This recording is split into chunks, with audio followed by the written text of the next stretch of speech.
আজকে আমি যাচ্ছি ভাই ইউটিউবার দাদা রেস্টুরেন্টে। তো ভাই বাড়িতে বসে ভালো লাগছিল না, আর অনেকদিন ধরে শুনছিলাম যে আমাদের মধ্যম গ্রামে নাকি কম দামে ভালো খাবার পাওয়া যাচ্ছে। তো আমি বন্ধুর সাথে বেরিয়ে পড়লাম সোজা মধ্যম গ্রামে। তো ট্রেন ধরে প্রথমে আমরা চলে গেলাম মধ্যম গ্রাম, আর ওখান থেকে হাঁটা পথ। তো আমাদের যেতে যেতে সন্ধ্যা হয়ে গেছিলো, আর যেহেতু আমার ফোনের ক্যামেরা কোয়ালিটি একটু খারাপ, তো তার জন্য তোমাদের একটু হয়তো অসুবিধা হচ্ছে, তো তার জন্য সরি। তো ভাই দোকানে গিয়ে দেখি দোকানে বেশ মোটামুটি ভালোই ভিড় আছে, আর আমি অর্ডার করেছিলাম হাফ প্লেট পোলাও আর চিলি চিকেন। তো চিলি চিকেনটা শেষ হয়ে গেছিলো, তো তার জন্য একটু লেট হয়ে গেল নিয়ে আসতে।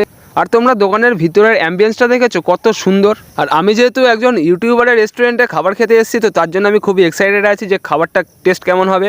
তো তার কিছুক্ষণ পরে আমার হাতে খাবার চলে এলো, আর আমি খাবারটা টেস্ট করলাম, জাস্ট খেতে ওয়াও। আমি একটু পোলাও নিয়েছিলাম, একটু ফ্রাইড রাইসও নিয়েছিলাম, দুটোই টেস্ট করতে হবে। আর ভাই খাবারের টেস্টটা ছিল খুবই ভালো। তো আমি তাড়াতাড়ি খাবারটা খেয়ে নিয়ে বিলটা পেমেন্ট করে দিয়ে বেরিয়ে আসলাম ওখান থেকে। আর এতটা খাবার খাবার পর একটা কোল্ড ড্রিঙ্কস না খেলে হয়, তাই আমি তো একটা কোল্ড ড্রিঙ্কস খেয়ে নেই।